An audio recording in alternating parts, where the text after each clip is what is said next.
3. Good evening, everyone. Welcome to the regular council meeting of the City of Port Colborne. At this time, I'll call the meeting to order. If you're able to please rise for our national anthem. O Canada, our home and native land, true patriot love in all of us command, car ton bras s'est porté l'épée, il s'est porté la croix. Ton histoire est une épopée des plus brillants exploits. God keep our land glorious and free. Oh Canada, we stand on guard for thee. Oh Canada, we stand on guard for thee.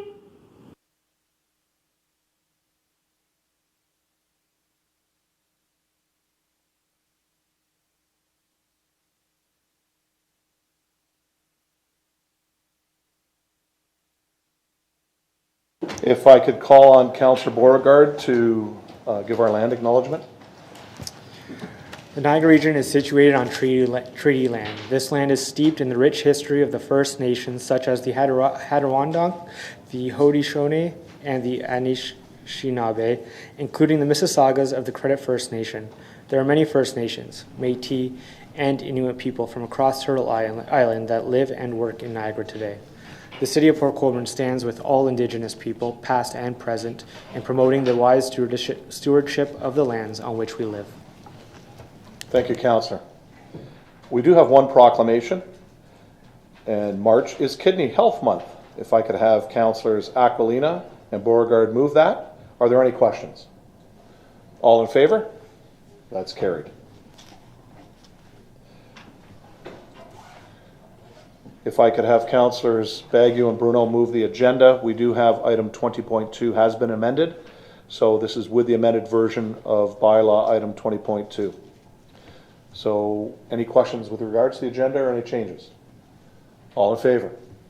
That's carried. I don't have any noted disclosures of interest, but just checking, are there any disclosures of interest this evening? Thank you.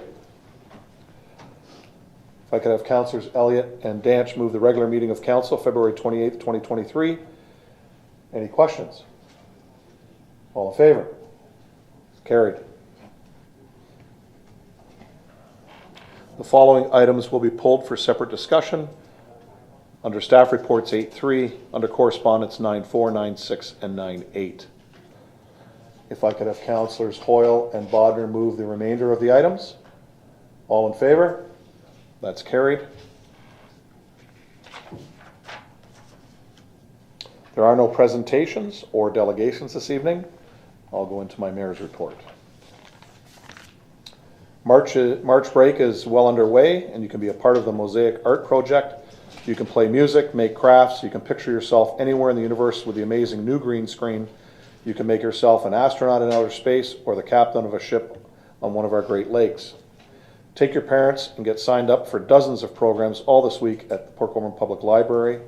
There are activities for children of all ages every day at the library, the Valley Health and Wellness Center, Rose Lawn, and an outside bilingual story walk on the grounds of the museum and the library.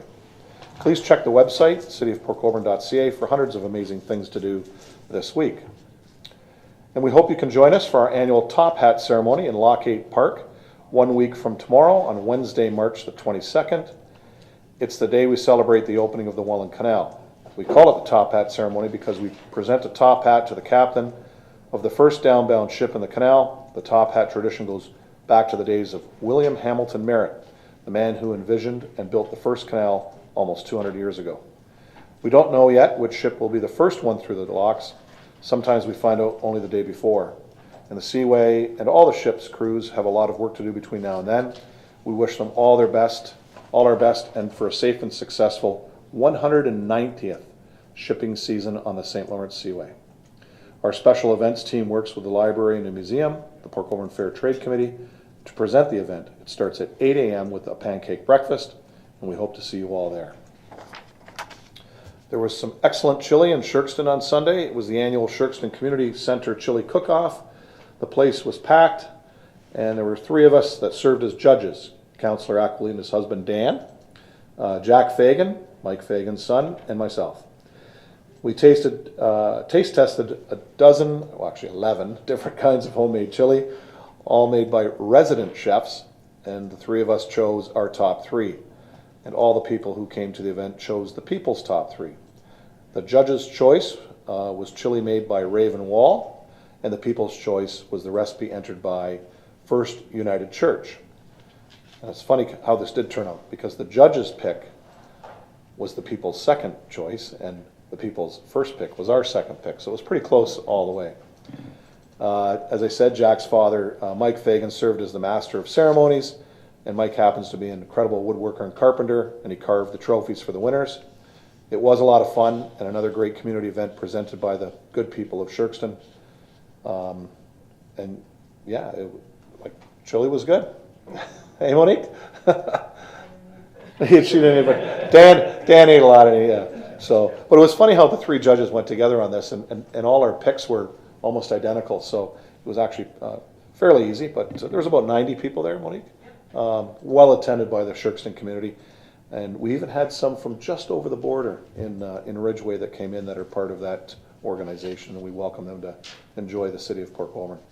Our local restaurants and bars have a busy weekend ahead as everyone becomes Irish and celebrates St. Patrick's Day. Here's to wishing everyone's Friday, March 17th be touched with lots of Irish luck.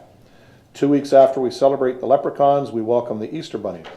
Calling all children to the promenade along West Street to welcome the Easter Bunny to Port Colborne. He will sail in on the deck of the tugboat in the Welland Canal about 10 a.m. on Saturday, April the 8th. Then it's hippity-hoppity for everyone to the Valley Center for an Easter egg hunt at 11 a.m. It would be great to see all the children at the Valley Center, which again is Saturday, April 8th, for crafts and activities during the day. I'll have to talk to my speechwriter.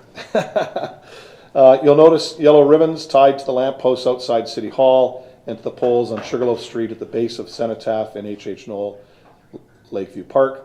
The yellow ribbons are our humble hometown tribute to Tyler Crooks, who was killed in Afghanistan on March the 20th of 2009 when he served with the 3rd Battalion of the Royal Canadian Regiment.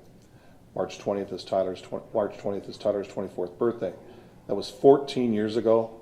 Tyler would have been 38 today. His family and friends and all of Port Colborne salute a true Canadian hero.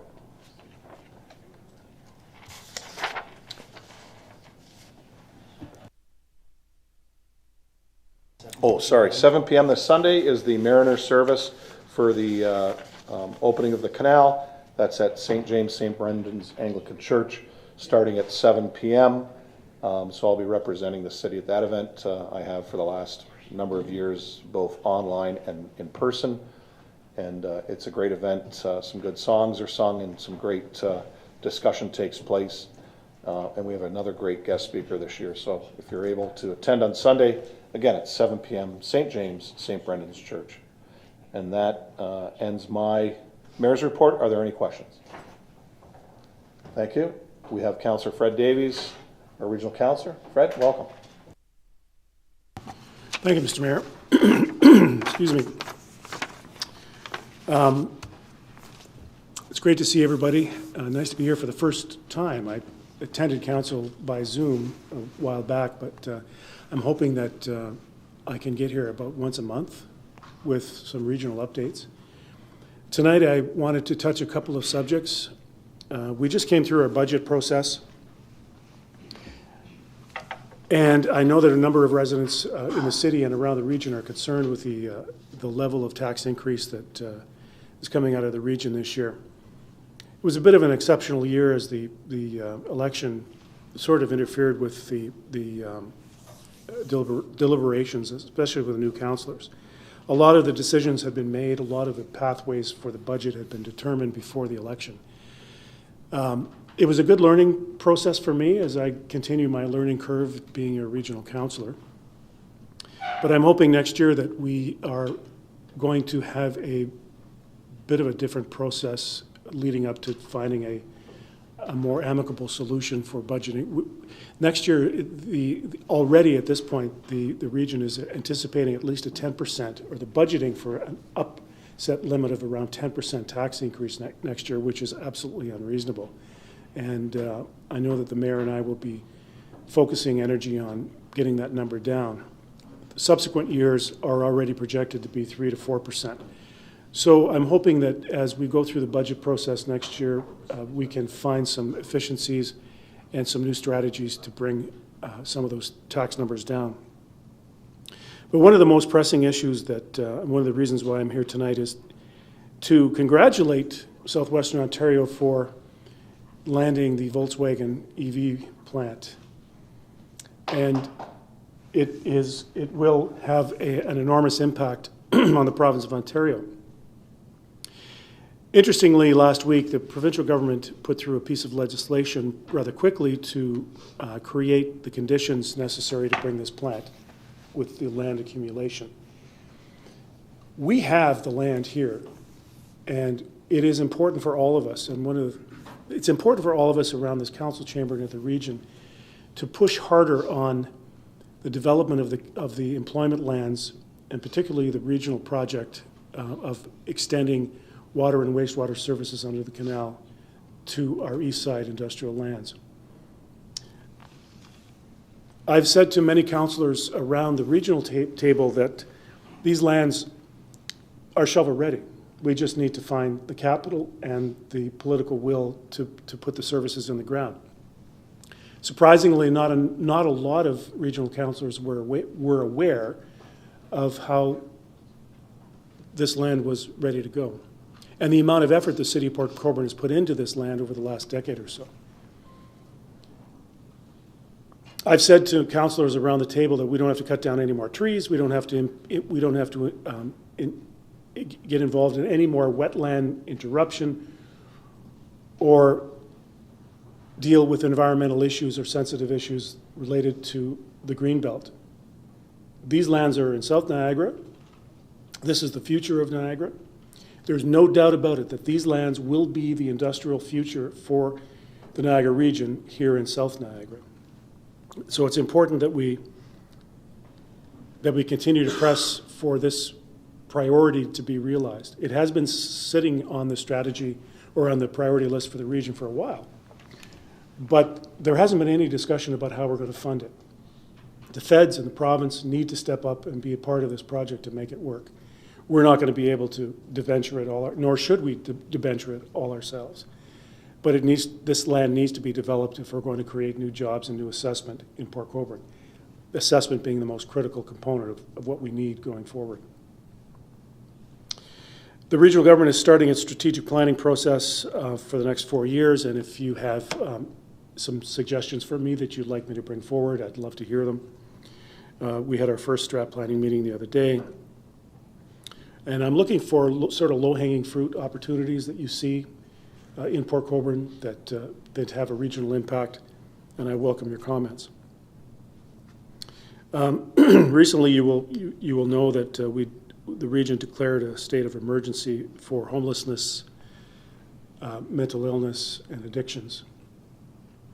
While this, on the face of the declaration, may appear to be without a whole lot of administrative impact because there is no money attached to it, this is a critically important issue for Niagara. Declaring the state of emergency doesn't mean that nothing will happen.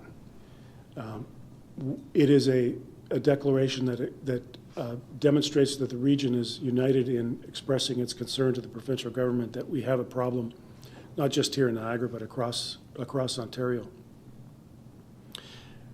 The degree of separation between anyone in this room and somebody who has mental illness or has been afflicted by the opioid crisis is not very far. I know all of us will have had experience with family members or friends or acquaintances in these areas of concern. People don't choose to be addicted to opioids or drugs, and people don't choose to be homeless. So I'm hoping that as this declaration and the discussions related to it go forward, we can speak with one voice. And I look forward to talking to all of you about your priorities in this area as well. Lastly, on a positive note, I'm looking forward to the top hat, my first top hat ceremony on the 22nd at 8 o'clock. So I'm hoping everyone will be there, and I'm looking forward to finding out who the first downbound ship will be, and looking forward to the mayor presenting that sacred top hat to that captain of the ship. And thank you for the opportunity tonight. Great, Councillor, appreciate it. Questions to the Councillor? Councillor Bruno? Thank you. Welcome, Fred. Thank you. Just to your point, I'm glad you took the initiative of right off the bat of looking at that as a key, the industrial park and the lands.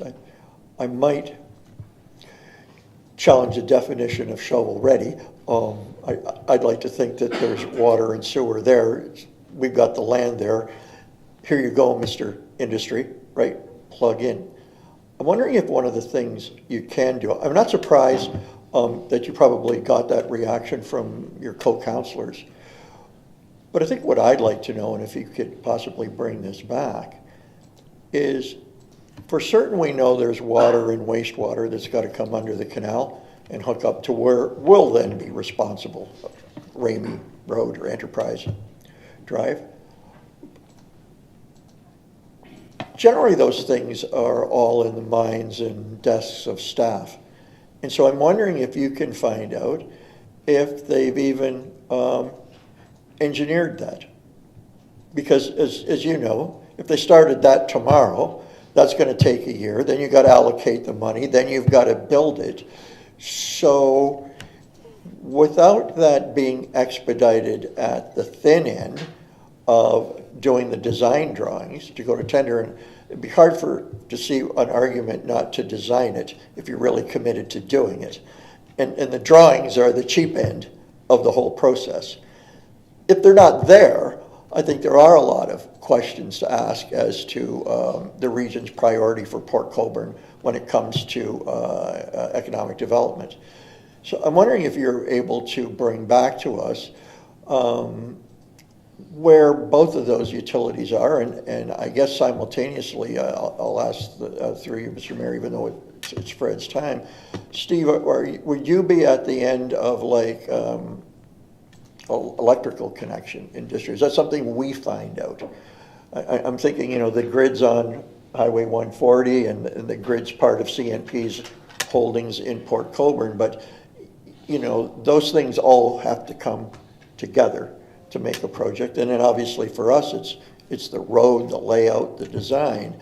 So I think there's an opportunity to see where all three of those entities that I just mentioned are, and bring us back the results of that investigation, because at the end of the day, while we need them to do their part to connect to, we ought to also be leading too by showing effort on our end to meet up with that infrastructure. So if you could bring that back, that would be really positive, I think. At least we all would be on the same Team Port Colborne page, know where we're going, and row together. So if that could be done, or through your offices too, Mr. Mayor? Yeah, because although Fred's new being here and discussing the project, Steve's actually been involved even prior to me becoming mayor in 2019. So Cole's notes, Steve, where we kind of are today with the roundtables that we've had at the region and the partners that we've actually brought to the table? Yeah, through your worship. So we have been actively progressing and meeting with the region on a couple of different levels. We have been in contact with CNP. Rogers actually just reached out the other day, and we forwarded some contact information at the region as well to them.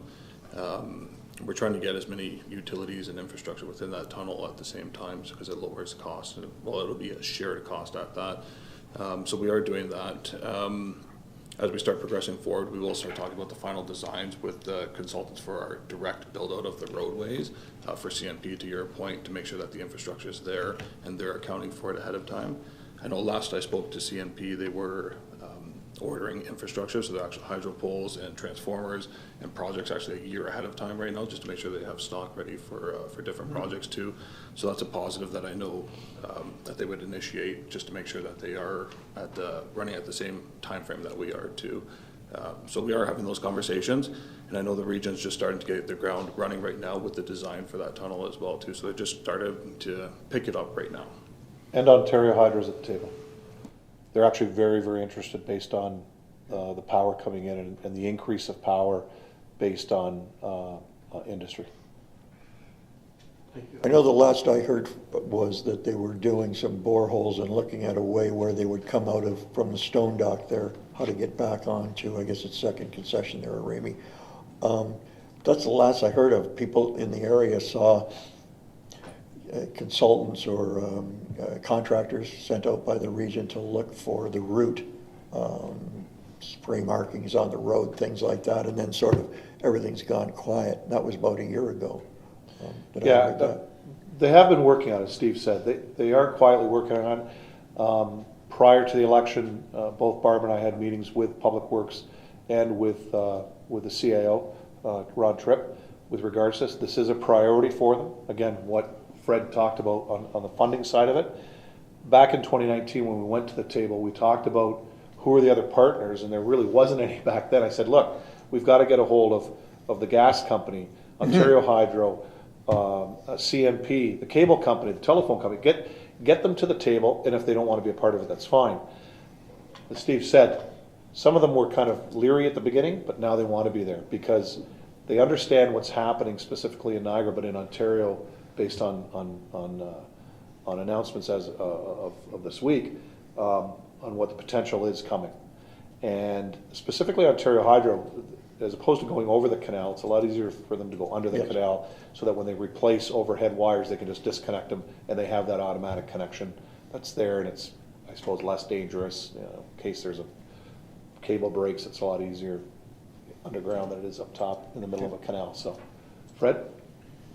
Thank you, Mr. Mayor. Councilor Bruno and I share a passion for economic development, and just as an addition to my comments, I was fortunate to be selected as Vice Chair of the Planning and Economic Development Committee at the region, and my first priority was bringing this particular issue to the committee's attention. And as I said earlier, there was a lot of raised eyebrows because there wasn't, at least with the new councillors and even some of the old ones, weren't aware that there is such potential in South Niagara.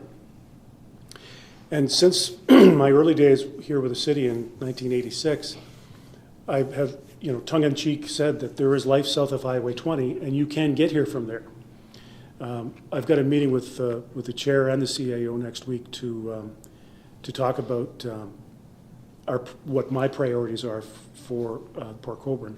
And this is going to be the key one that we need to move this forward. This will have an enormous impact, not just on assembling the land, but the supply chain impact. We talk about critical minerals in Northern Ontario.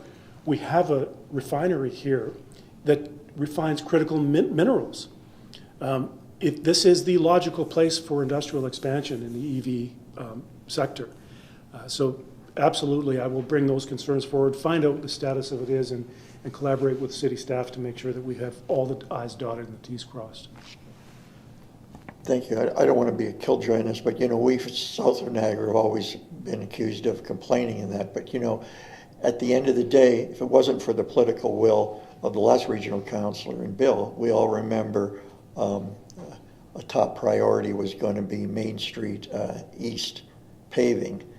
And that took a delay, then a cancellation. Then these guys, your predecessor and the mayor, got it back on, and all of a sudden it happened. So, you might want to tell them that we gave them one mulligan, but that isn't going to happen anymore. On a much smaller note, Councillor Elliott and I started sitting on a new committee that's forming on beautification, and it's interesting when sometimes when people come from out of town and looking at our community, this may have come to you before or to Steve, but there is still a continuing on a stretch of regional road, Welland Street, from Main to the Middle Bridge.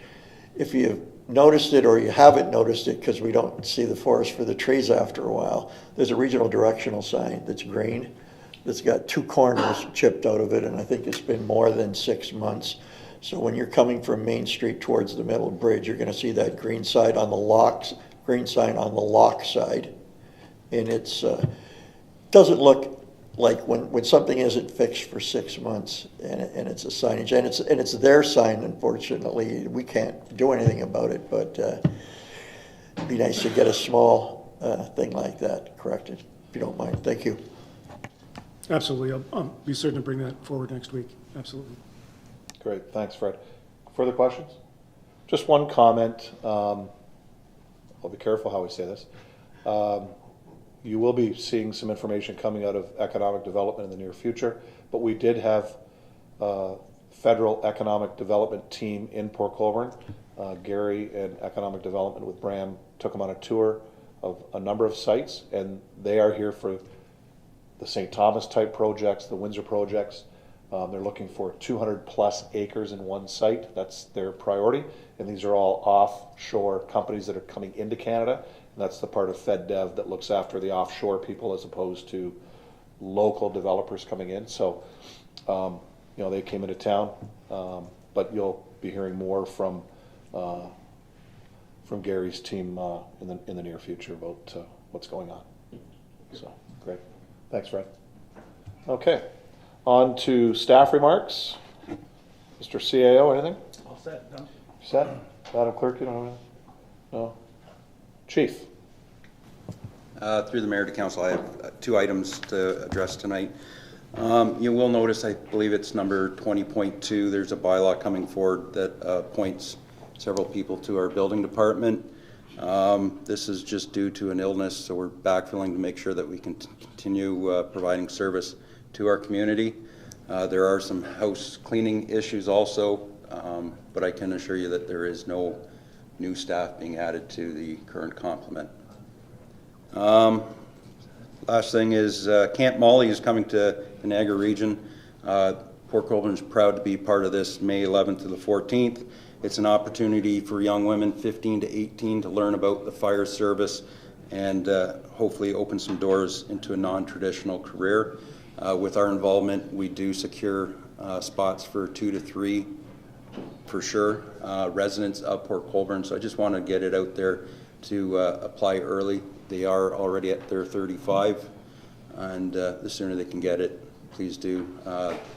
The QR code is on our Facebook page, or you can Google Camp Molly, or if all else fails, you can contact the fire department and we'll assist you in getting registered. Great, thanks, Chief. Steve, do you have anything? Gary? Okay. Oh, sorry, we do have 2 staff members. Any staff online have any updates for council? Okay, nobody's coming on. Perfect. We're on to councilors' remarks. I think I started with Monique last, so I'm going to go to Councillor Bodnar this week. All set, Mr. Mayor. Thank Councillor you. Hoyle. Just a few things. Thanks staff for helping me out for the last 2 weeks on some issues. Just a reminder that Port Colborne Wainfleet Chamber of Commerce still going on is the Main Street Mastermind and Web sessions. There's one the 16th, 21st, 23rd, and that's all I have. Thank you, Councillor. Councillor Danch. Had a couple good conversations this week with some staff and a few constituents, but I'm good, thank you. Great. Councillor Elliott. Thank you, Mayor. A couple of issues. One being there was an application last week that came to Committee of Adjustment that is, I'll say, worrisome to me, although it passed as well as it should have because of the zoning was in place for it to take place. A building on Main Street got approval to put 4 residential units on the main floor of their building. They already have 2 apartments on the upper floor, and the main floor was zoned commercial, and it was appropriate for it to be converted into residential. And personally, and I know that I have talked to several people in the downtown BIA, are wholeheartedly against it. I don't think we want to see either the Main Street BIA area or downtown BIA have numerous buildings converted into residential units on the main floor. And I think this would go back to planning, that somehow we have to lock down the zoning bylaw that doesn't allow it, at least on the main floor fronting on the street, maybe in behind the commercial area, certainly on the second floor and above. But I think if you go through any flourishing downtown anywhere, there is no residential on the main floor. So when this came, I supported it. It had to pass because the zoning was applicable to where they were, but it raised a red flag for me. So if we could throw that back to planning, get a report on it, and next steps, how we can work around that. And I have one other issue too. Yep, thank you, Councillor. CAO? Sure, I'll, excuse me, through your worship, I'll take the opportunity to respond to that very quickly. I appreciate the council member bringing that forward and a chance to speak to Councillor Elliott a few days before, middle of last week about it. I think it is concerning from a staff point of view as well. We know there's a premium on residential properties and prices right now, but that's part of a cycle. If we allow commercial properties to come out of circulation, I guess, for lack of a better word, and be replaced by residential, we might be in a different cycle later where there's a shortage of commercial properties. I can assure the council member that we're in a cycle now where the region just approved the regional official plan at the middle of last year, or the province gave it its approval. The next step will be for us to undertake a review of the city official plan. That's always followed in this cycle by a review of the city's zoning bylaw, and I think that's our chance. And perhaps I can have planning staff, and I apologize, I didn't require them to be here because I didn't know this was on the agenda.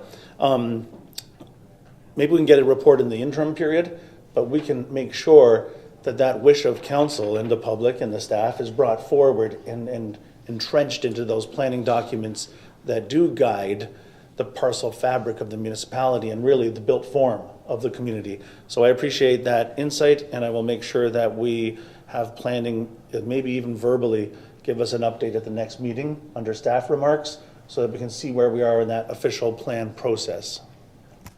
Councillor? Just, thank you, Mayor. Through you to Director of Public Works. Coming home today, coming down south on the 140 and turning on to East Main, there is many locates in the ground at the right-hand turn if you're going to head west. Are we doing anything? Is that the region or the province? It looks just around the traffic signals. There's the island if you're coming down south, and you're going to turn to the west and head towards Clarence Street. There's flags all over the place, and I just wondered if anybody had given us heads up on what was going to take place, if it's not us. Mr. Szapowski? Yeah, through you, your worship, I'm not aware of exactly what project would be going on there, but I can find out and update council. It's probably the province. That is their intersection. Yeah. Okay. Yeah. Just out of curiosity, I didn't know if it was us or who it was or what their plans were, seeing how we just had the road paved. So it'd be interesting to find out. Thank you. That's all. Thank you.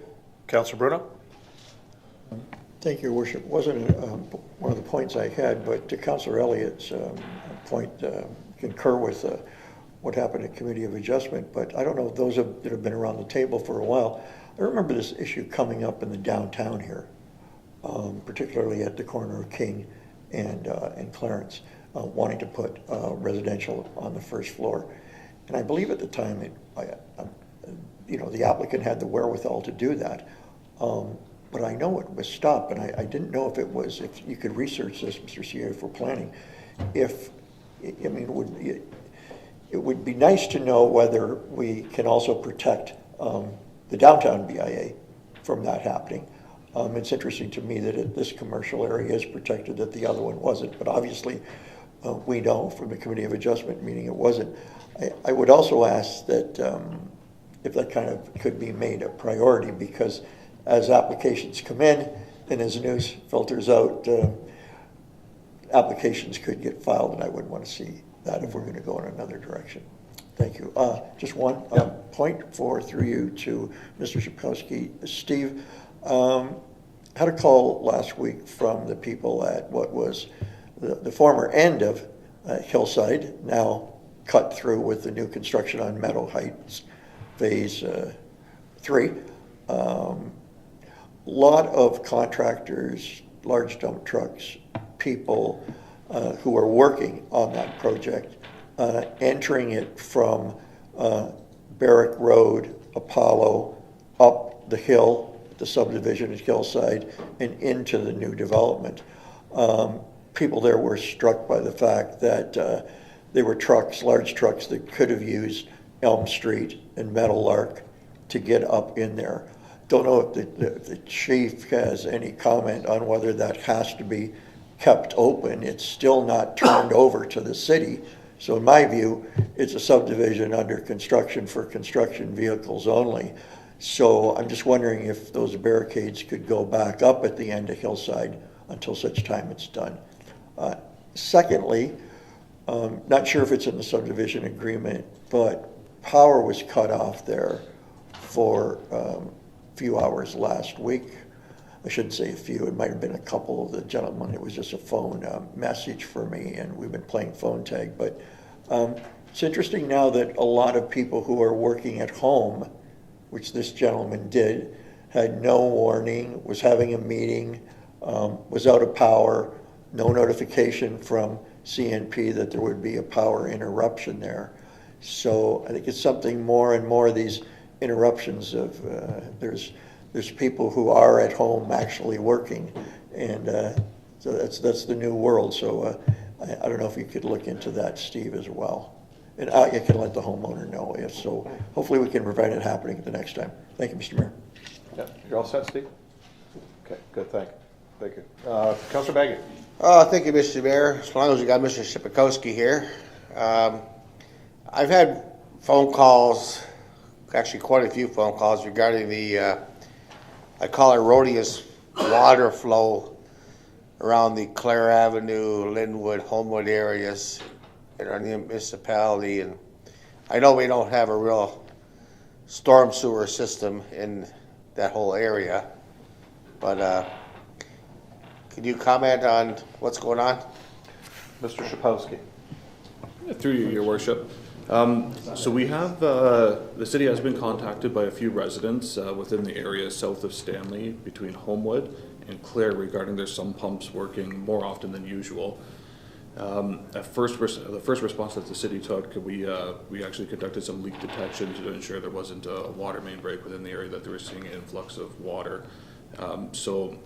We did do the exact area, and then also we actually pushed out a little further and did the surrounding area as well.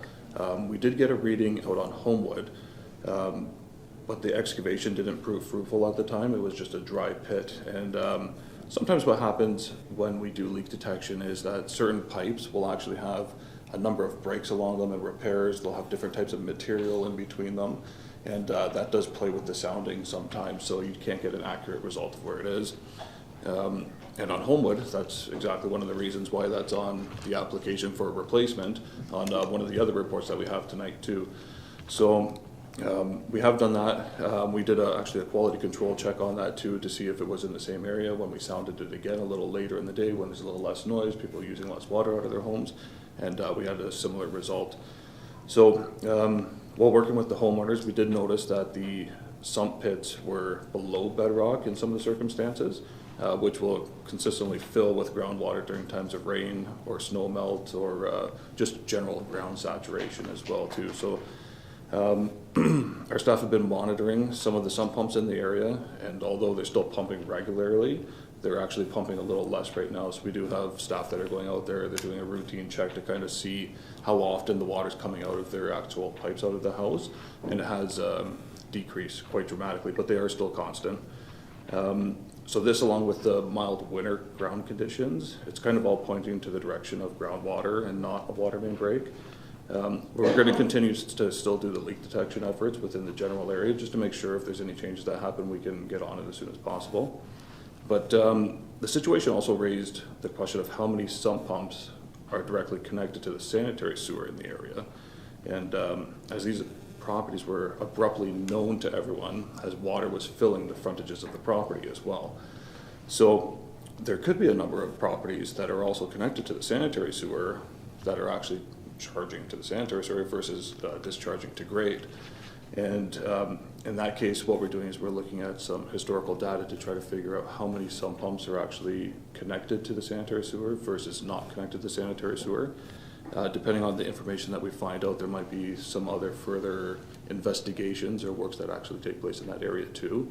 And there could be the potential that we do look at different systems, like a third pipe system to take on sump pumps, or possibly storm sewers in the area to alleviate some of the area from sump pumps as well too.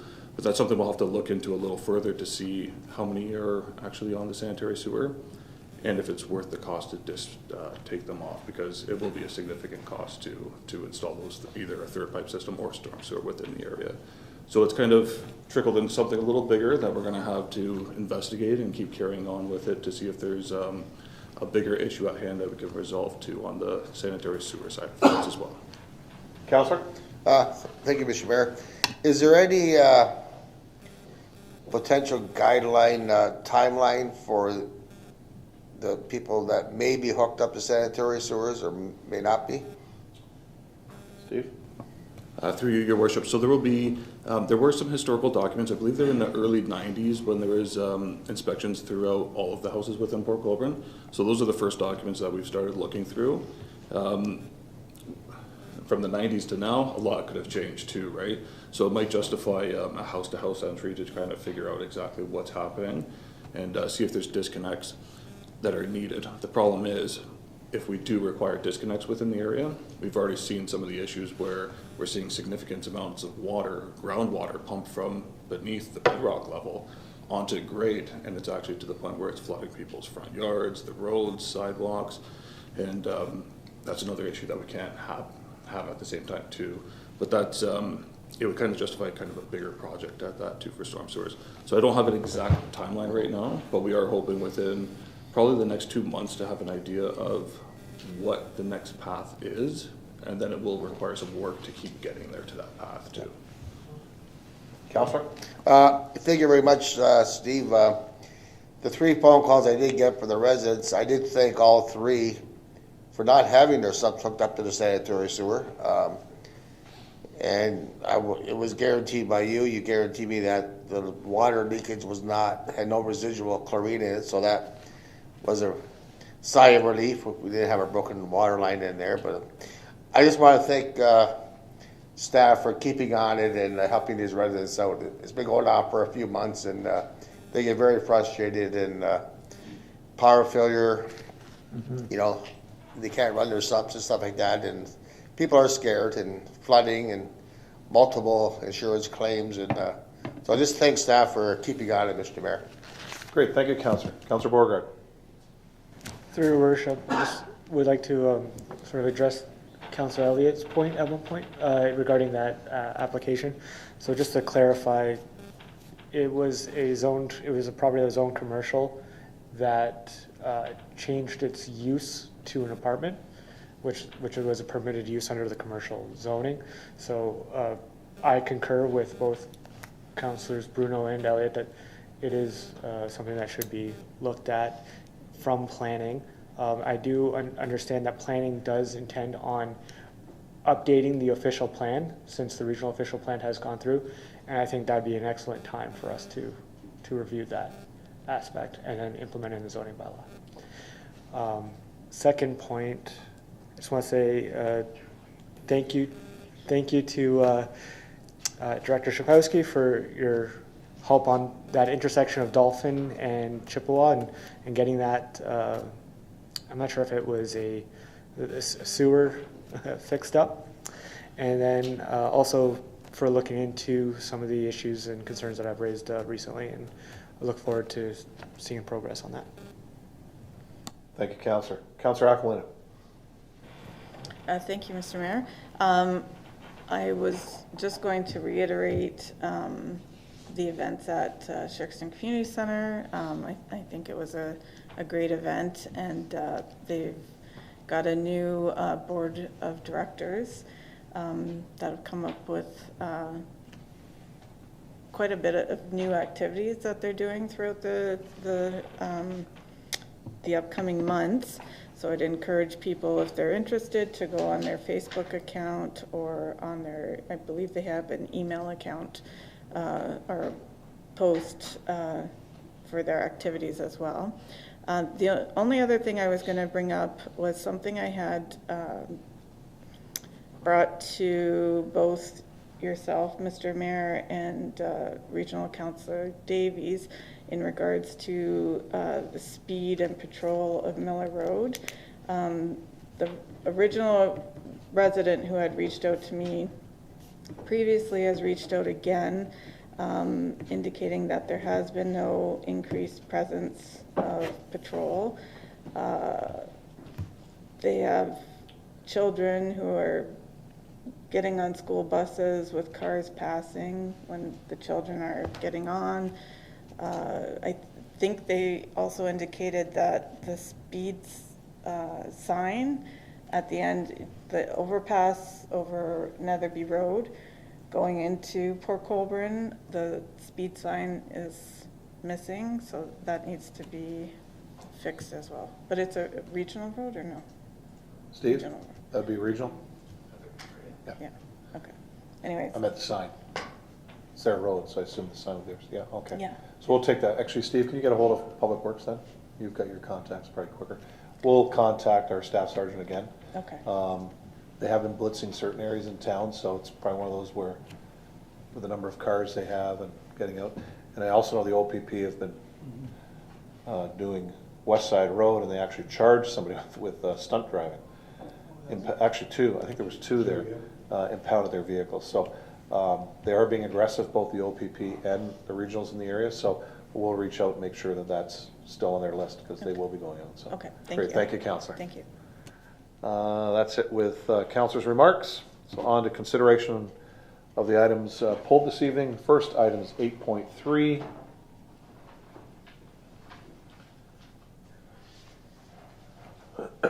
Excuse me. This is Investing in Canada Infrastructure Program, WeeStreem Transfer Payment Agreement. And the recommendation is that Public Works Department Report 2023-38 be received. The Mayor and Acting Clerk be authorized to execute an agreement with His Majesty the King and Right of Ontario as represented by the Minister of Infrastructure for the Investing in Canada Infrastructure Program, WeeStream Program, and that the bylaw to authorize entering into agreement attached as Appendix B be approved. If I could have Councillors Elliott and Danch move that. Councillor Elliott. Thank you, Mayor. I pulled it because I always like to give staff credit for getting the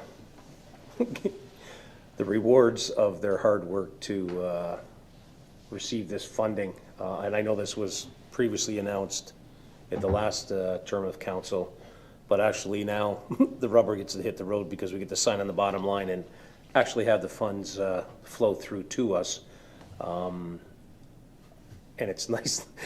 Not nice, but thanks for for tying the two issues together. That Homewood is going to get new water main on it. So I had talked to Steve earlier about all of the works being done, and I just wondered if you could go through again how we're going to tender the 4 projects that are on the schedule, and what it means to do them individually or as one bulk project.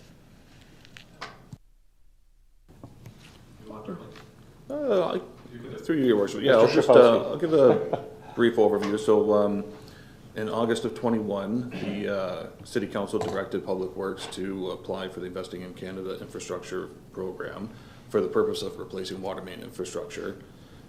Through this application, the city was successful in obtaining over $3.5 million of funding for 4 water main projects, which is awesome.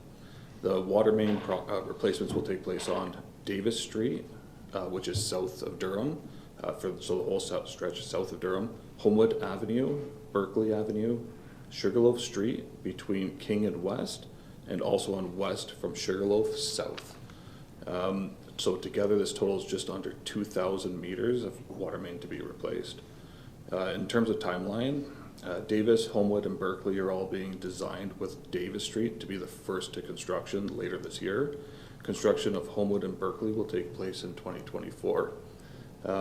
Sugarloaf and West Street are part of a bigger scope surrounding the waterfront area at the south end of West Street, so there will be a slight delay from others as we'll be finalizing the phasing plans within the area so that they coincide with each other. Just so to make sure that we're not putting water main in, reinstating roads or asphalt, and then taking it back up to, so we do want to make sure our plans are phased in accordance together. And so that one will be following, and we'll be initiating that project later this year as well in 2023. Councillor? So, through you, Mr. Mayor, to Steve, are we going to tender them individually then? Is that the route we're going to take? Through your worship. So we would, depending on the timelines, will dictate when they're coming. So Davis will be tendered separately. The other ones, we're hoping to tender all together at the same time, as long as the designs come together to get together at the same time. We'd rather do them all at once as soon as possible, so that is the main goal, but there might be Davis that gets done separately from the other 2 that will tender together, and hopefully we can squeeze in Sugarloaf and West Street at the same time too with those other 2. That would be the main goal, as long as time permits. Councillor? Perfect, thanks. It's nice just to get it out in the public that works are coming on those streets, so residents know that, you know, you're due for water main replacement. I know people on Homewood are probably looking forward to that with the issues that we're having down there right now, so it's good news for them. And it gives the residents the view that we are actually replacing infrastructure that needs to be replaced. So it's nice to see the feds in the province come to the table and help us out with that, and hopefully there's more monies coming down the road for those projects. Thanks. Thank you, Councillor. Councillor Bruno? Thank you, through you to Steve. I know a couple of years ago, or 1 year ago, when we got this this money started, I know the mayor had led this initiative about every time we blow up a road to put an underground service in, what's the condition of the other services in there. And so I know we're applying for some grants on storm sewer. We talked about that. I don't know if Homewood does or doesn't have it, whether it's sinkholes or soakways. But is there an opportunity to look at forwarding funds, debenture? If Homewood needs storm sewer, can we do it at the same time? Or certainly not do road repair and then do it a year or 2 later. But I think we've got to start looking more at doing where we can them simultaneously. While it's under construction, get one or both done. Is there any reports on it, or there must be historical records whether there is storm on Homewood? And even though we haven't got an answer perhaps to our application for storm, it might be a good idea to design a storm sewer there, because I doubt that's going to go to waste, whenever we do it. So could we look at on Davis, probably Davis isn't needed, I think. Storms went in over there, right, in the Nickel Street watershed. Could we look at Homewood for that purpose? Mr. Szpowski? Yes, through you, your worship, to Councillor Bruno. So that is something that we do take into consideration. We want to minimize the impact not only to the residents, but also to the pocketbooks that we have too, right? Because we want to try to save as much money as possible when we do put these infrastructure within the roadway. So in this one, we've kind of come up, so we've started design on Homewood for a water main project. We've recently realized that there are a couple issues with the sump pumps within the area. Homewood and the surrounding area would require a significant amount of time to be able to actually come up with the construction, because there'll have to be environmental assessments, geotechnical work. I don't think the timing is going to work out in this circumstance, but what that does indicate is that we might do a trench repair or a trench replacement with water main opposed to a full road restoration, because we'll know that we might be coming back for storm sewer work afterwards. So we will play with the timing that way, and that's just regarding the Homewood, but Berkeley and Sugarloaf, we would take that aspect too. Ideal world, that's exactly what we want to do. We do want to get those projects blended together, so we're doing them all at once. Counselor? Steve, is that an issue of manpower, engineering, design services? Is it an issue of you needing the money? Does the storm need an environmental assessment? I thought maybe wastewater did, but I didn't know that storm did.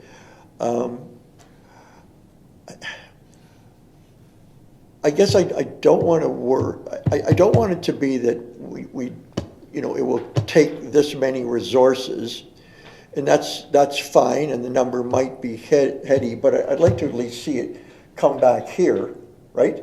If there's the will of council to forge ahead or borrow the money to do it at the same time, I'd like us to at least have a say in that and decide if it's a priority enough for us to push forward with it. And I don't know, sometimes when there's a will, there was a way. Like Erie Street wasn't going to get done till the next year, but got done in the year it did.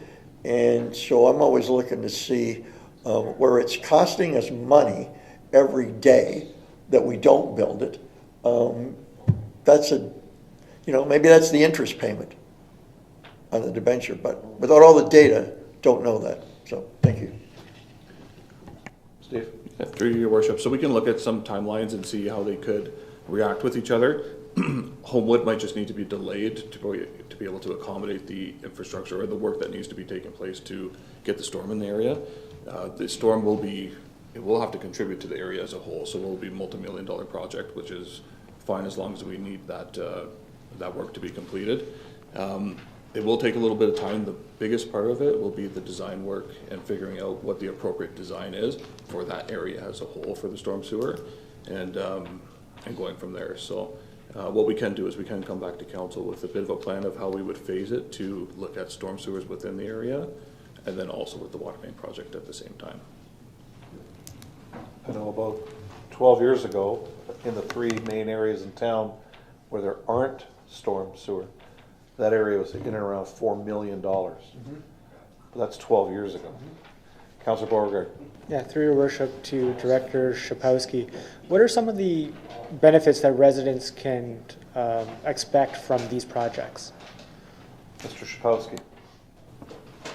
Yeah, through you, your worship. So with the water mains themselves, it'll be more resilient system. So basically, they're going to experience mini breaks, similar to the Homewood Avenue situation where I mentioned that there's a number of repairs on it already, different types of materials. It's more prone to breaking. We saw this also with Erie Street. Erie Street was subject to mini breaks year after year after year. And this is basically what we're going to be providing a better service to the residents with a more resilient system. Councillor? And through you,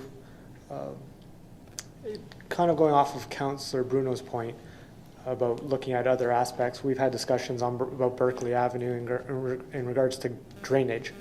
Is that something that you could see being fixed at the same time? Mr. Shapowski. It's definitely something that we could look at to determine if there is a solution that would be beneficial at the same time. Right now it's a ditched area, so if we were to provide further infrastructure, we'd have to do some design work to see what the best course of action would be. It would be a similar situation where we'd have to look at certain design criteria and see what the benefits are to going with one area versus another too, because we do want to be somewhat strategic with where we spend our money and our time to be able to put money into storm sewers. So hopefully we see a return on investment by taking people off of the sanitary system as well too. So that should be one of the primary goals that we're looking at the same time as well when we start determining which storm sewer infrastructure projects we want to move forward with. Okay. thank you for that. And I had another question, but I forgot. Okay. Comes back to you, we'll take it. Any further questions? Seeing none. All in favor? That's carried. Next is correspondence item 9.4. It is a letter from the town of Grimsby regarding changes to the Municipal Heritage Registry. If I could have Councillors Beauregard and Aquilina move that. Councillor Beauregard. Through your worship to all of council, as most of you are aware, the Heritage Committee here in Port Colborne has been actively working on the registry and going through a lot of the properties that should not have been on the registry in the first place, and we're trying to thin it down. And this was all before Bill 23 has come into effect. With Bill 23 coming into effect, the Heritage Registry, all the properties that are on it, in the next 2 years, if they are not designated, they will be removed. My understanding is there's no registry in 2 years, and unless they're designated, there's going to be no protections for them. If a property is on the registry, you have in the property, an application comes forward to develop that property and they want to demolish it. There's a 60-day or grace period so that the committee can look at it and council and provide a recommendation to council to whether or not they want to designate that property. So that sort of period of sober second thought, if you will no longer be in place. So now the committee kind of has to change gears and start focusing on those properties that should be designated that have not been designated already. And that is something that the committee is looking into doing. But as stated in this this motion from the town of Grimsby, it does take a lot of resources, particularly like staff resources. It just requires a lot of time, and we only have one staff that is working on it, and it's not. She has other duties as well, so it's something that council I would recommend that council provide some sort of guidance to our staff, whether it be the museum or planning, to start making this a priority. So to make it that we can help staff or give staff the resources they need to make sure that heritage in Port Colborne is being protected, because if we don't do anything and that protection is gone, any of these significant properties could be removed, and once they're gone forever. So. Thank you, Councillor. To the CAO, with regards to this, with one staff member, is it where we go out and get a consultant for that period of time as the changes come in to help our staff, and then we will have to talk to finance as far as how that can be paid? Can you come back probably within the next couple meetings, how we can move forward with what Councillor Beauregard is asking for? Sure. To answer your worship's question, I think that's one of the ways we can proceed. I think a good first step is amending this recommendation here from receive to approve, or support, I guess, the request from Grimsby to tack on to their efforts to lobby the province in terms of maintaining our own heritage registry. And I hope it's okay to say that we were trying to do some maintenance of our list. Councillor Beauregard has been instrumental in that, along with the museum staff and planning staff and so on. But it's important to make, and that pruning is important because it's really easy to take the approach or to use non-experts, students or volunteers or somebody, to curate a list that is almost exclusively based on age, rather than redeeming heritage qualities, some of which are mentioned in the town of Grimsby's motion. A resident who lived there, a style of architecture, a contribution to the community, and so on.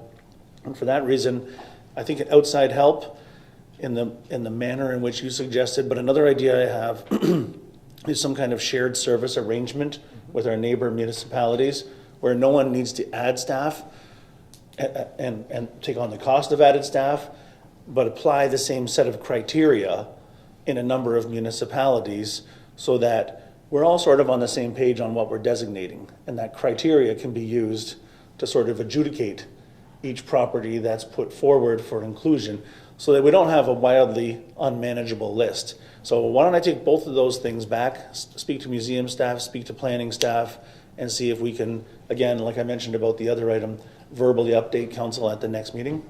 Great, thank you, Mr. CAO. So before going to that, I'm going to ask the mover and the seconder if you will, because originally it was to receive, will be now support, and then look for a report back from staff. If we can get that on the floor, is that fine? Yes, I agree with that. Is that all right, Madam Clerk? Councillor Bruno? Thank you, Worship. I had spoken to Councillor Beauregard about it prior to the meeting. And if we have a staff member who's doing that now, but she has other duties, and I believe she may not be full-time, rather than maybe, and I know you're not going to just jump to a consultant, but maybe it's sequencing her to that job and her other duties get shed by, that somebody could pick up within that corporation as opposed to going outside. Thank you. Okay, you'll take that back. I've got Councillor Bodnar, then Councillor Borger. Councillor Bodnar? Thank you, Mr. Mayor. Just so I'm sure, we're still looking at getting rid of the properties that shouldn't be on there in the first place, or are we going to just let them die with a new bill coming in? How is that? Like, I think that's an important part of it, because we bump into that, and owners bump into that, and it's a surprise to them. So just a thought on that. CAO or councillor, because I know the councillor's been working on this. Yeah, through your worship to Councillor Bodnar. Actually, not too long ago, we shed some of the properties off of that list, and it came to council. It was never pulled for separate discussion, but it did pass. And I think we've gone through, so each property was ranked, I believe, 1 through 5, 1 being the least significant and 5 being most. And I believe we've gone through all of the ones, and we may have removed most, if not all, of the properties that were 2s. So we've done already an extensive amount there, and I think, me personally, I think we can shift our focus and not have to worry about too much of these properties causing any issues for any future developments, the ones that are not significant or have no heritage significance. And yeah, we can focus more on the other side. Councillor? As long as that doesn't get forgotten altogether. Yeah, because just because it's old doesn't mean it's a heritage property. I got Councillor Elliott and Councillor Beauregard. Thank you, Mayor. So with the motion being to support this, does that mean we're going to concur with Grimsby Council on listing instead of designating? Because it looks to me from the cursory glance that they can just go list and say you're on the list with no input from the owner. And somebody may have been in a house for 5 to 10 years, and all of a sudden somebody is going to go and make a decision that your house is now a heritage home and put it on the list. And with no conversation with the homeowner, they could be severely impacted with what they want to do with their home that they've been in for a while. And I kind of had an issue with that I get heritage and support protecting homes of significant value heritage-wise. But who gets to be the determinant of which house to list? I'm going to go to Councillor Beauregard. Through your worship, I'm not sure, I can't provide a 100% response on that. I believe ultimately it comes to council. Council decides whether or not a property, well, in terms of designation for sure, council decides. and if it's going to be on the list, I would also assume that council decides that. But because it was us who council that decided who was taken off the list, I believe it would be also the same authority to go who was on the list. And in regards to your comment regarding the no input to the resident, if you go on the list, the only thing it prevents the owner from doing is demolishing their property within 60 days, from my understanding. So whenever they do any kind of building permit application, building staff should go through and review the registry and make sure that there's no conflicts there. And if there is, then they just have to, they have a 60-day grace period, but I believe it only relates to demolition. Counselor? Thank you, Mayor. So if the houses, just the way that it's written here, it just seems like it's, somebody's making a decision to put them on the list. I don't know, how long it takes for you to be designated, but if you get designated, right, you are limited to what you can do to the property, correct? Counselor? With renovations and things like that. And it just seems like they're making it, I will say, easier to include houses that may not have been on a registry prior. And that's what I'm looking at, is that it's almost like they want to list more houses solely for the prevention of deconstruction of the house. And I don't know if that's an issue that they have out there, and I don't know if that's just in Grimsby itself. And do we have that issue here, where there are people that are seeking demolition permits for homes, and that we have to try to protect those? I don't know, is that an issue in town, or is it specific to Grimsby? I know in the past it has been when I served as a counselor, but I'll go to the CAO on this one.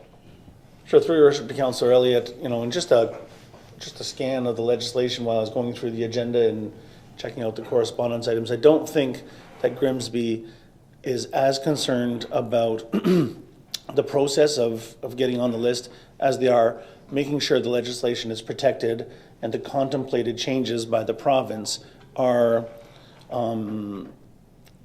tempered with some consideration towards the ease of administering the registry in each municipality, and particularly this demolition, the 60 days or 2 years on the demolition.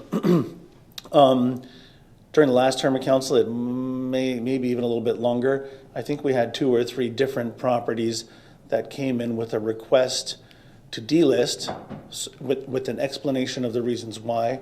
I think in every case, a staff recommendation that supported the delisting, an eventual decision to delist so that they could proceed with a planning application or a building permit application or a building demolition application.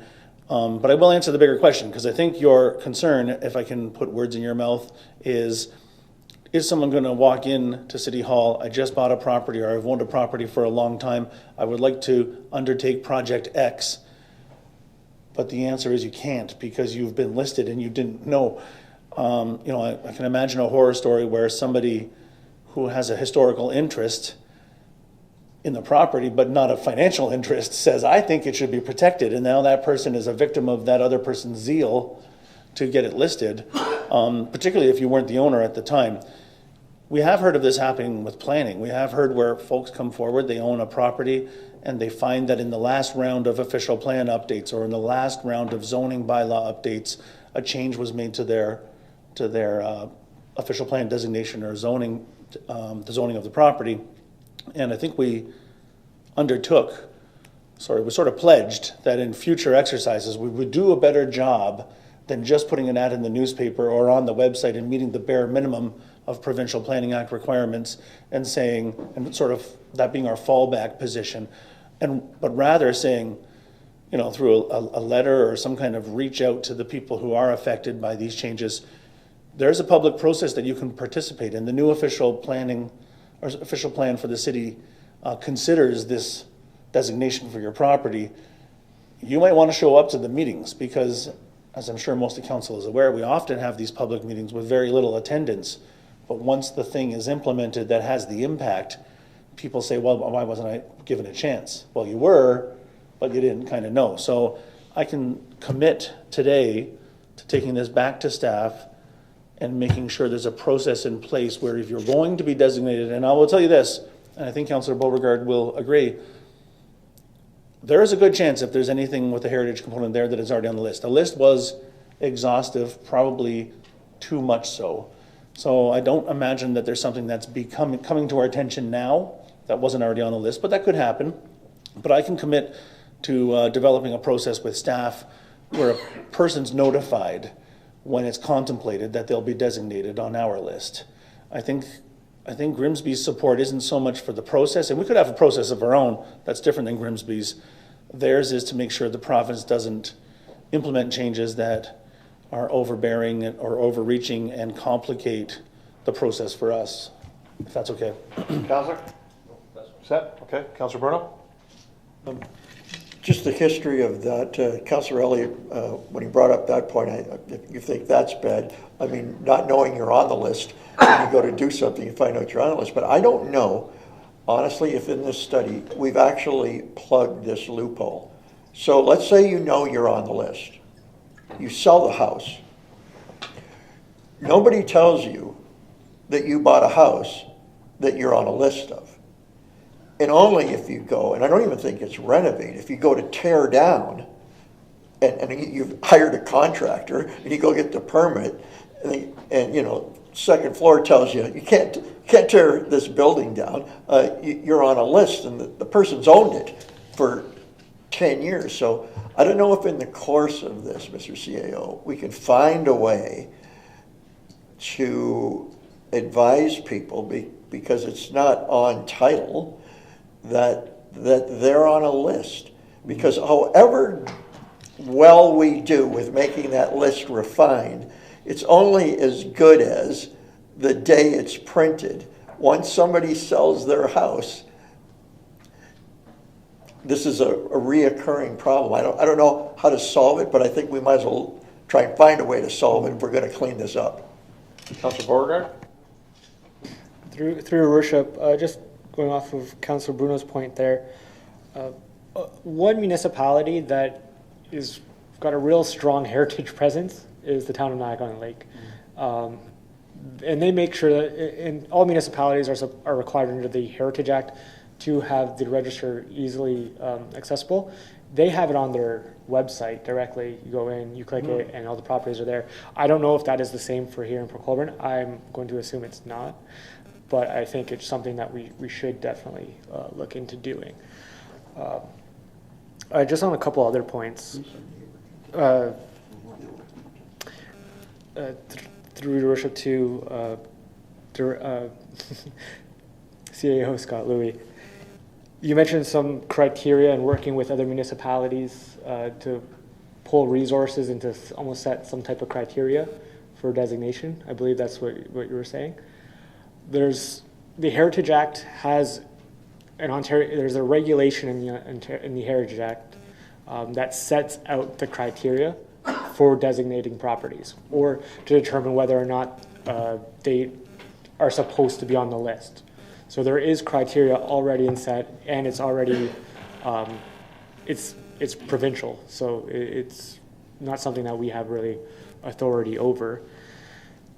The second one is notice requirements. I'm not sure if the Act already has notice requirements. I'm assuming if a property is to be put on the registry or to be designated, that I would think there's some notice requirements enshrined in the legislation, or at least the Ontario regulation of some sort, just like the Committee of Adjustment in the Planning Act type of notice requirements. And then to Councillor Elliott's point regarding designation does involve, so I'm not sure how many, if I made this clear before, there's designation and then there's just being on the list, and that they're two separate requirements and two separate items. A designated property, the designation is very specific to what is determined heritage, and only those aspects have to be conserved And there's different guidelines on how to do that. There's Canadian heritage guidelines on how to preserve and whatnot, but there's no requirement on the owner to do so.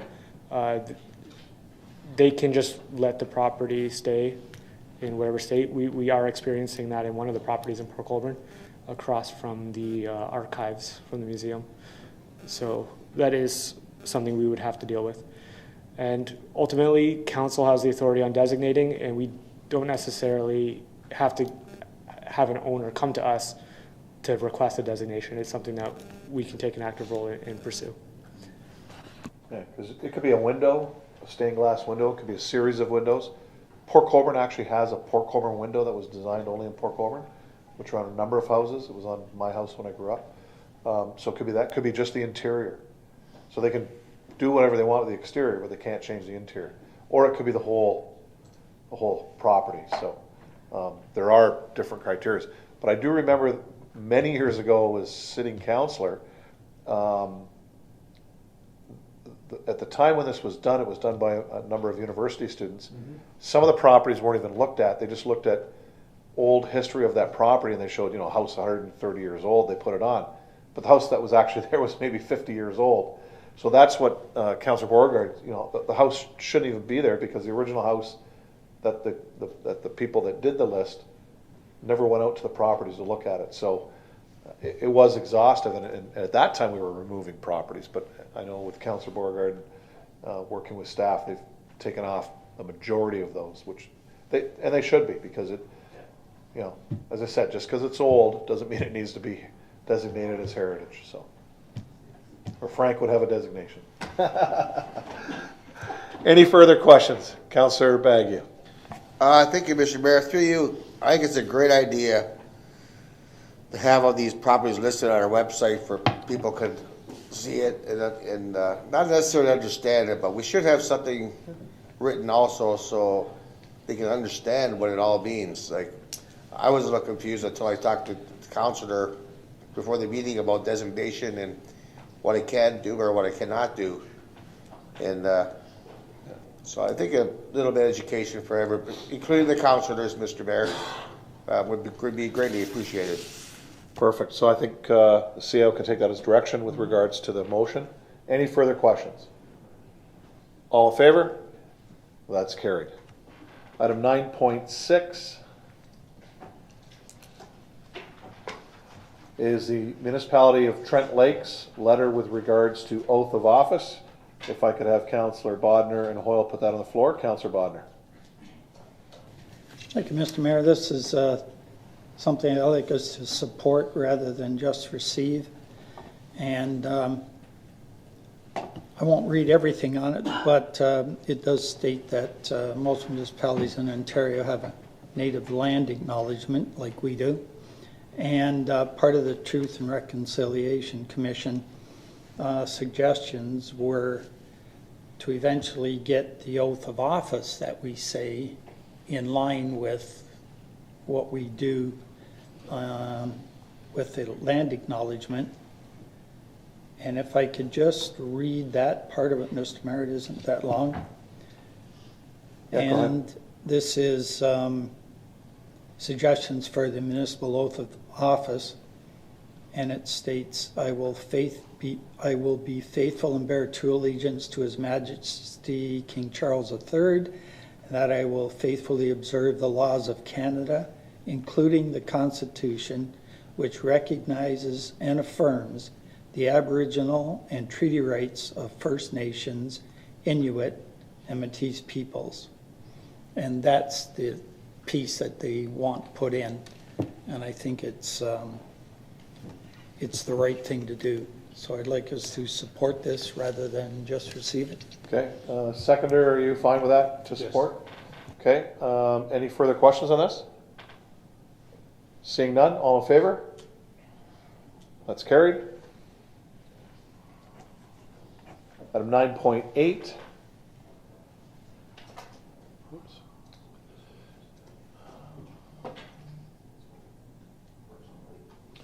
Is a letter from the Minister of Natural Resources and Forestry with regards to amendments to the Ontario Regulation 161 /17 under the Public Lands Act regarding the use of floating accommodations and camping on water over public lands in Ontario. In addition, minor changes, which are listed below, are proposed for added clarity and consistency within the regulation. I have Councillor Bodner, and if I could have Councillor Dance second that to get it on the floor. Councillor Bodner.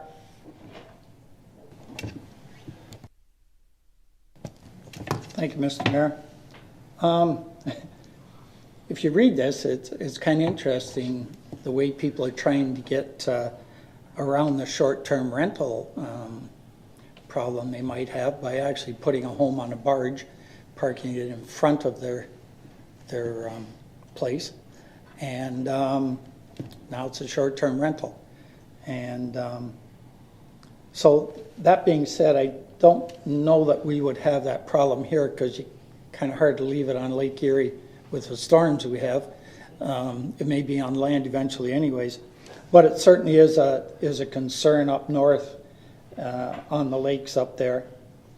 And but part of this down further, just for Councillor Wells was here during the public meeting with the quarry expansion, and he showed a slide where he showed the quarry filled with water and floating homes on that quarry, something like you'd see in the harbor in Victoria or something like that, and a few places in Toronto. One of the things that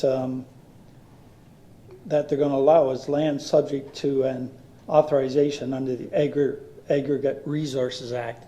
So that picture, it needs some further investigation, but it looks like it actually could be a thing if it ever got to that here. But the other thing that's in there is, and I'll ask staff just to look this up, but swim rafts used for commercial, and that'd be something like we have at Nickel Beach with that big raft out there.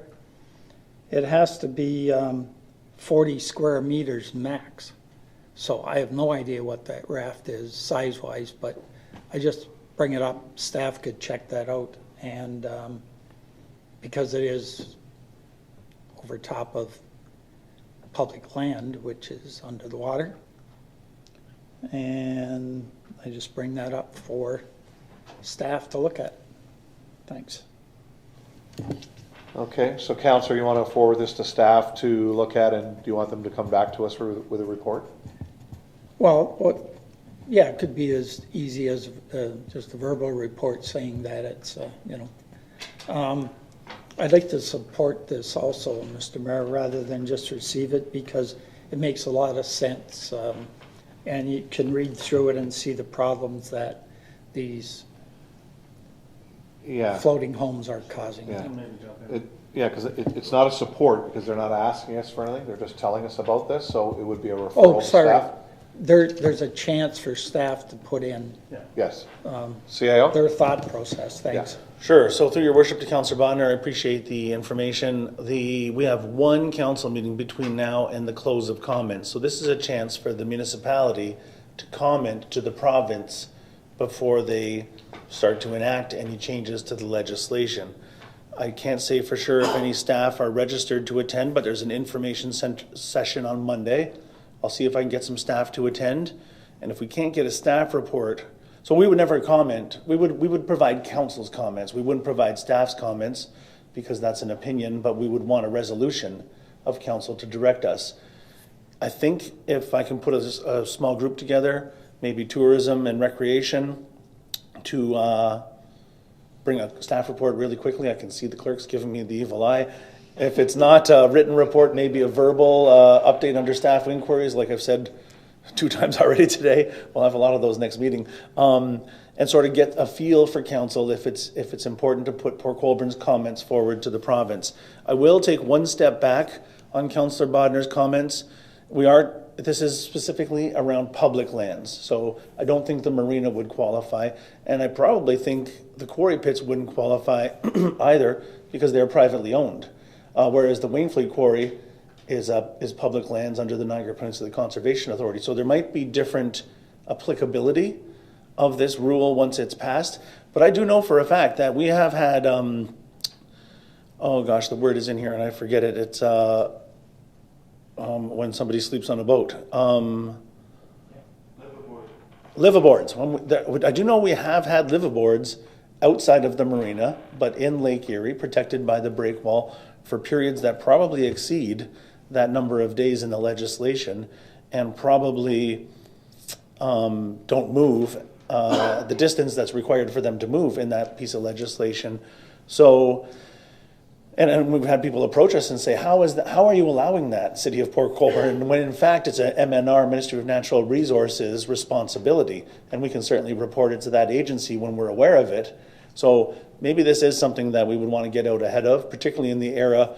I don't think this is specifically about Airbnb type short-term rentals, but that could be an unintended consequence of any change in the rules, is that all of a sudden there's a way to circumvent our bylaws about rentals and any kind of rules about that. So let me, the short answer is have someone at the March 20th information session and bring something back to council to see if there's an opportunity for us to provide comment. So it's not, I think the mayor's right, we're not going to support this, but that could be staff direction. Yeah, so referral to staff through the CIO. Sure. Is that fine, Councillor? Councillor Dance, you're fine with that? Yep. Okay, further questions? All in favor? That's carried. All right. That brings us to the end of our items. There are no motions this evening. Are there any notices of motion, Council? Okay. We have minutes of boards and committees. I'll do these in block. We have the Environmental Advisory Committee minutes of January 11th, 2023, and the minutes of the Downtown Improvement Area. Their AGM minutes, January 17th, 2022. If I could have Councillors Elliott and Bagu move those. Are there any questions on those minutes? Councillor? Just a question to staff. If you notice the minutes of the Downtown Improvement Area, they're for a meeting that happened on, January 17th. And we're just seeing them now. I just say that because they've already had another meeting between this one and this one. Is that them getting it to us late or us, Madam Clerk. Through you, Mr. Mayor, yes, that is because they just haven't given them to us until now. So yeah, we'll try to be more diligent with them moving forward to make sure that they give us the minutes as soon as they've been approved at their next meeting so that they come forward to council for their review. Sure, I guess, because if we ever wanted to comment on something, it's already done. So, not that I can't remember anybody doing that, but you never know. It might be a thing. Thanks. Great, thank you. Any further questions? All in favor, raise your hand. That's carried. I'm going to split the bylaws, Council. I got to remove do 20.2 separately based on the amendment. So I'm going to take items 20.1, 20.3, and 20.4. If I could have Councillors Bruno and Aquilina move those in block. Are there any questions to any of those bylaws? All in favor? That's carried. And then bylaw 20.2, if I could have Councillors Beauregard and Bagu move that. It's to appoint an acting chief building official and building inspector, and based on the amendments that staff put in. Any questions to that one? All in favor? That's carried.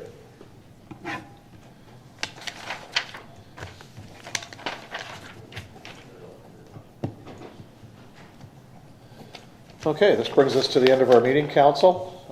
Before I adjourn, I'd just like to thank everybody for attending this evening, and those watching us virtually, thank you for attending. And remember, you can always call our customer service on the first floor if you have an issue within the city, or call your ward councilors. So again, thank you, and we'll see you at our next meeting. We are now adjourned.